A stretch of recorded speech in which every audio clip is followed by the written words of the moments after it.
Right, Poncha Springs to Leadville. I walked Poncha Springs to Buena Vista. Not ideal, but just getting to Buena Vista now. And then the other path went up there and I wasn't really ready for it. So gonna go get the skis and then walk up here between one of these passes. I don't know if it's the left one or the right one. There's a hot spring up there that I'm really excited about. And then the path continues along the mountains and it drops down on this side at some point, but I'm actually gonna drop down on the other side, which is Aspen. And so I'm excited about that. And on the way there, there's some shelters, some huts, and I think that's where I'm gonna get my water. So I'll be able to stay above 10,000 feet where everything's still frozen, but get water every once in a while. And I think that's gonna be big, and I'm really excited to see how it goes. I've been avoiding the ski boots and the skis for a little while just because like they're heavier to carry, they're tighter, they hurt my delicate little feet, but on the trail, like near the top at high elevations, there's just way too much snow for snowshoes. So it's time. I gotta commit to the bit. I gotta lock in. Sometimes first, you just have to soak in a hot spring and treat yourself a little bit. That's true. First, I gotta soak in a hot spring for a while. You know, you gotta treat yourself, gotta have a good time, and then you can lock in, then you can grind.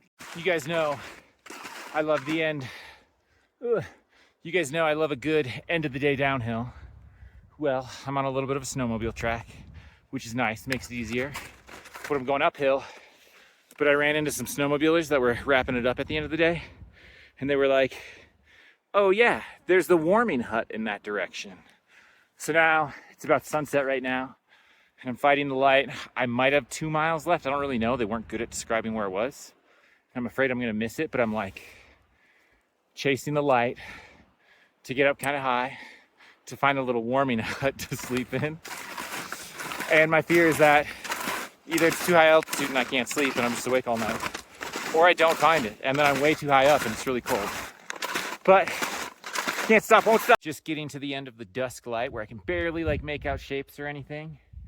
And my headlamp's deep inside my backpack. And I'm like, ooh, wait, what is that? I think I see a gray shape among the black shapes. And we found it. We got this nice little canvas place. It's got a chair. Do you know how much luxury a chair is? I just love these things because if you don't have to set up your tent, it saves you so much time in the morning. And you don't have to worry about frost gathering on all your stuff or anything like that. And that's more water weight to carry the next day. So something like this, it just brings me so much joy. Sometimes they retain a little bit of heat. You know, there's no wind in here. This is awesome. Dream come true. Super excited that I made it to the warming hut. Got my stuff set up. I'm sitting in a chair eating dinner and something feels super weird about it. I don't know what it is. Usually I'm like half in my sleeping bag, just sitting on the ground with my feet straight. And this feels really nice. Like this is awesome. The chair is nice, but it feels weird. It feels foreign because I haven't done this for 2 months. Usually I wouldn't use the propane tanks that are in here in the warming hut because they're like somebody else's propane kind of thing and I'd feel bad. But can you imagine being on trail and putting on warm ski boots in the morning? That could be today. That could be today. We turn this on. We're gonna heat up a little bit before we step outside into the wind. I can hear it out there. And this is gonna be a great start to the day.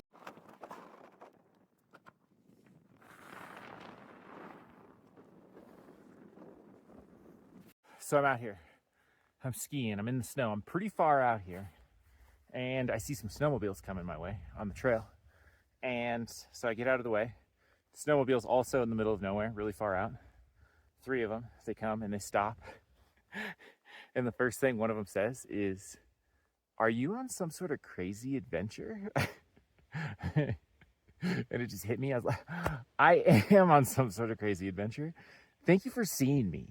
Thank you for making me feel seen. It's just super funny. But they had a CIAC, Colorado Avalanche Information Center patch. And that's the website I check every time before I go out to like check avalanche conditions and what's safe and what's not and stuff like that and make my decisions. And so it's kind of cool to see them out here doing the work. They're deep, you know, they're deep out here doing it. Gives me more confidence in the things I read. And I'm just like super thankful for them. So it's super cool to like see them, chat with them about avalanches for a little bit. I'm kind of clumsy on my skis and I almost just fell face first into a river. But I would love to have seen the snowmobiles go up and down this. A little off-road action on the snowmobiles. Just made it to the pass. Pretty big climb. And the view is awesome. Look at that. And then from here, we still go uphill a little bit, but it's pretty much just undulating for like 15 miles until Aspen. So today could be the day. One of the best days so far. When I started, when I like had the idea of, oh, I'll do the CDT early and just do some of it on skis. This is a little bit what I had in mind. I'm at like 12,000 feet, so I'm actually still out of breath. But this is my view. Got these mountains in the distance. I'm floating really nice on the snow. I'm actually not even on the trail. The real trail's like over there, but I'm going this way. I'm gonna drop into Aspen. Super excited about it. Today is stellar. I planned this route to Aspen a long time ago, but it's actually really convenient in a few ways. One, there's almost no avalanche danger along the route. And then two, a big problem I was having when I was on the real trail, anything above 10,000 feet has a lot of snow. So all the creeks and everything are covered. And so there's almost no water sources. And you're above 10,000 feet most of the time. So I either have to like melt snow to get water, which takes a lot of time, or drop down in elevation a lot to find a creek that's not frozen. So both of those super inconvenient. But on this route, there's these huts that you can rent out. And inside they're like a nice little fireplace and they melt snow to make water and stuff like that. And they're really cozy. And I just got to the first one. And I'm gonna use these as water sources. And so hopefully when I get to them, there's people and they're unlocked and I can get some water. Another nice thing about these huts is they all have a really nice outhouse. I mean, look at this one. It's got a nice window, makes you feel like you're still part of nature. You got some natural lighting going on. And this is really nice because when you're hiking in the summer and you have to go to the bathroom, you're supposed to dig a hole that's like 6 to 8 inches deep and bury your poop, and then the microbes and stuff like that help break it down. But in the winter, when there's just snow everywhere, like I try to look for a patch of dirt, but sometimes you can't just wait and keep hiking for hours. Sometimes you just gotta go. So like I've been doing tree wells and stuff like that and trying to like get off trail and like do it in the best place, but it's just gonna like, it's gonna melt and then be on the surface, which is not good, which is like not good for anything. So I've been like trying my best to like find a patch of dirt or something or hold it or whatever, but it's hard. But this is nice. This makes me feel a lot better.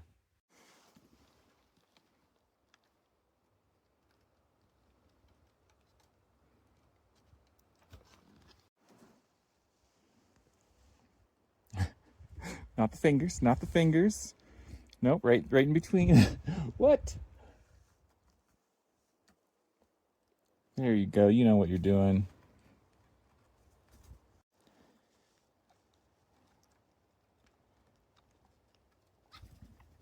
What a cute boy. Yeah. This is Aspen Mountain. So I came from that ridge like 15 miles back, came across, and then got to ski down into town, which was super cool. Spent 2 zeros there. Hung out with some friends, and now I'm leaving town in the other direction, hiking north still. Those are the maroon bells right there, super pretty. Everything was good in town, ate a bunch of brownies, took some showers, that's always nice. Did the laundry, and now I think it's like 60 miles to the next road and 4 or 5 huts along the way. So hopefully we meet some other interesting people along the way. Just got to a shelter with like an hour and 15 minutes of daylight left, hoping that like maybe somebody didn't show up. But it's Saturday, so I thought everybody would. And it was just like one party. But I filled up my water and now I'm trying to get as low as possible to camp, so it's gonna be not as cold.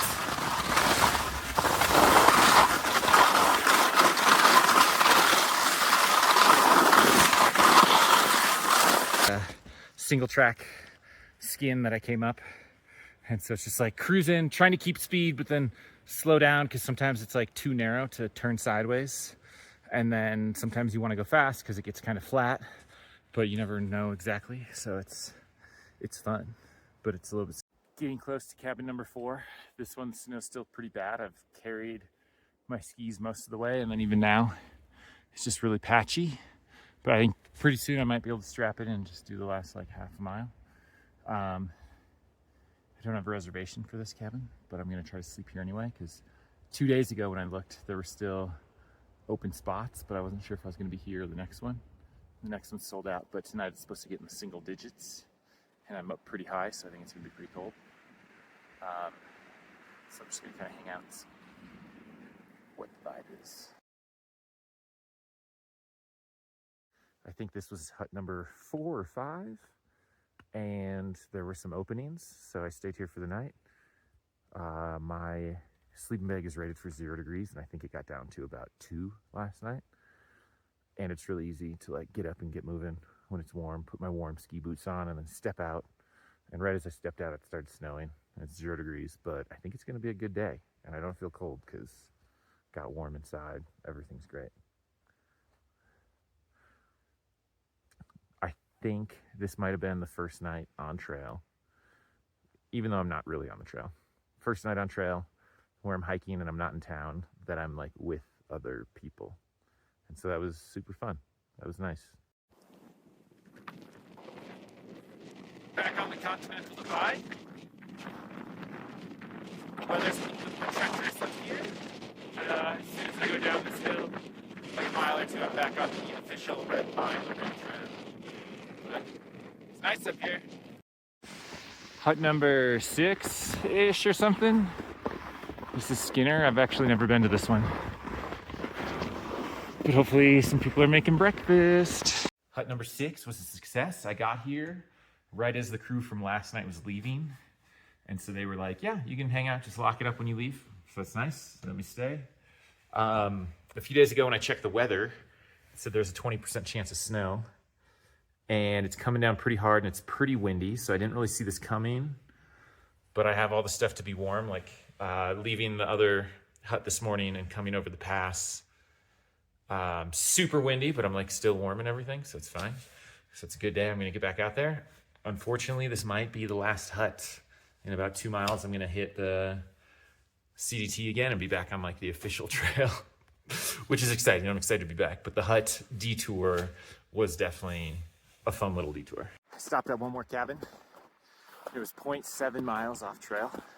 So usually I wouldn't go, but I ran into some people that were like venturing out, and they were like, oh yeah, our friends are there. So it's unlocked. I needed water. Kind of had to go to the bathroom. So it was like perfect. Went there, everybody's super nice. Talked to him for a while, got some water, went to the bathroom. Finished some leftover lunch that they didn't want to pack out. And like, before I got there, I was like, you know, it'd be kind of nice to stay inside again. Let's just see what it is. But it's one big group, but one of them was leaving. And one of the guys was like, yeah, we have an extra bed. You should just stay. And I kind of just waited to see if anybody else was like, yeah, just stay. But nobody else said anything. So it felt kind of weird. Because it wasn't like a group decision. So I was like, I don't know. And they're like, okay. And I was like, all right. But got some food, some water. Good to go. I think it's still like 10 miles to the road. And I'm not gonna be able to do all of it today, even though some of it's downhill.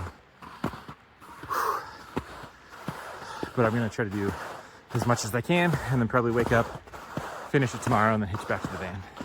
All right, back on the Continental Divide Trail. I have to go down the steep part. So far I've avoided the avalanche. Instead of crossing the steep part, I came up and over. But I still have to go down a little bit of a steep part, which is definitely avalanche steep. And it's like northwest facing or north-northwest, which is the main avalanche problem right now. So there's no way to go around it that way. It gets steeper in that direction, steep back that way. This is like minimal avalanche exposure, but still not good because it's like the one area they tell you to stay out of. So there's some trees, and that's good, more stable, I think. I don't know. Okay, so I'm like halfway down the slope, and I look up, and you can see a ton of rocks, and the snow's like really shallow. And that doesn't mean it can't avalanche or whatever, but this is like one of the benefits of a low snow year. Like if there was a lot of snow here, super sketchy. But because it's so bare, like almost nothing's gonna slide, or the chance is less. So, you know, lucky that it's a low snow year, even though it sucks, but one benefit. All right, another problem I have every once in a while is this. It's 7.5 miles down to the road. And it's mostly downhill, but it's kind of like a 2 steps down, 1 step up. So do I take the skins off my skis and ski down and then like put the skins back on and go up a little bit and then take them off? Because then I'm like kind of wasting time. I'm spending more time transitioning than moving. And so that slows me down. Or do I keep the skins on and just go down like this? And I don't have as much control. It's probably not as much fun. But then when I get to the uphill, I'm already ready. Sometimes on that last downhill, what I did is I put my skis in ski mode, but kept the skins on, just so I'm like going slower. But I'm just realized also no control. So it's like, yeah. And I don't know, am I gonna be able to ride downhill for a mile, for 2 miles? Or just like half a mile and then up, and then down half a mile and then up. And then, so it's like, I never know. You never know. What's a guy to do around here, you know? I can see a trail marker over there, so I just gotta go straight in that direction, I think.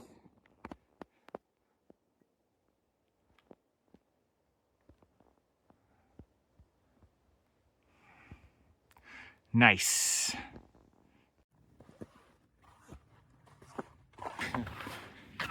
I'm losing count of the cabins, but there's more than I thought there would be. I just didn't look at the map close enough. It's a great water resource, and also everybody's always super nice. And this one, they're like, do you want some tea? And so I had some nice tea for breakfast and chatted with them. It was good. Good for water and socializing.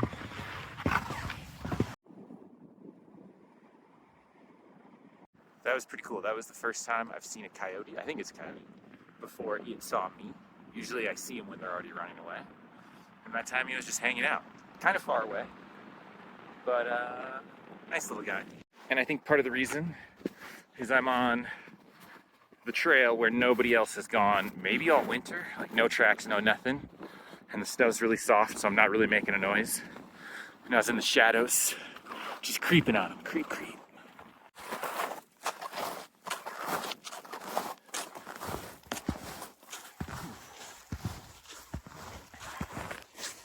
Sinking again, but overall the snow on this last section has been way better than it was in southern Colorado and in New Mexico. Mostly staying on top of it, mostly cruising, easy, very enjoyable, so I'm super thankful for that. And also this section with all the huts, I probably just socialized like more than I had at any point on the trail, so that was awesome. And then dropping into Aspen and like seeing some close friends. So like mentally stoked, in a great place right now. The section was good. Just this, I'm 1 mile from the road, and this is the hardest snow in the whole section. Today's supposed to be a super nice day, and it's 20 miles from the road I started at to the next road. Doing a little bit of gambling. Did not bring a sleeping bag or a tent or any sleeping supplies, just food and water and like what I need for today. And 20 miles, if it was all hiking, I could do that pretty easily. If it was all skiing, I don't know if I could. I have not done a 20-mile ski day yet. And so it's 20 miles with 3,500 feet up, and then we get to 12,000 and we traverse along the snow for a while. And then down, and I'm really trying to get to the next road before dark. I mean, I'm trying to get to the next road today, but also before dark, because it's really hard to hitchhike after dark. So we're gonna see if we can. Still super early in the day, and I hit snow way earlier than I was expecting to. The forest looks really thick, so I think it might be snow all the way up.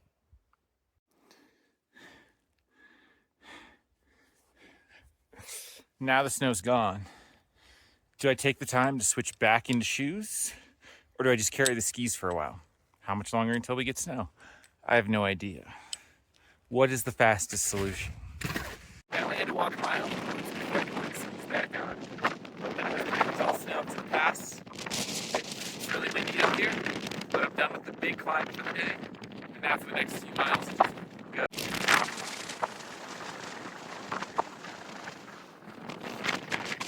It's really windy, but I'm still smiling. It's hard to say.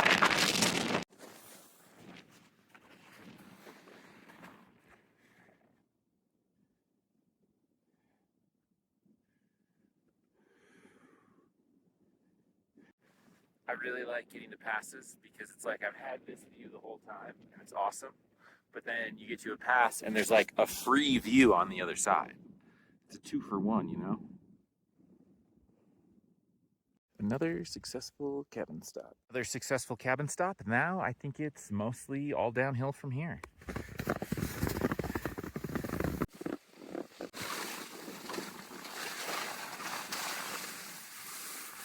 When I say all downhill, nothing is ever really all downhill or all uphill. There's little uphills in the downhills. Made it to Copper Mountain, another ski resort I get to add to the list. And I still have 3 hours of daylight left. I kind of crushed it. I did not think I was going to get here this fast.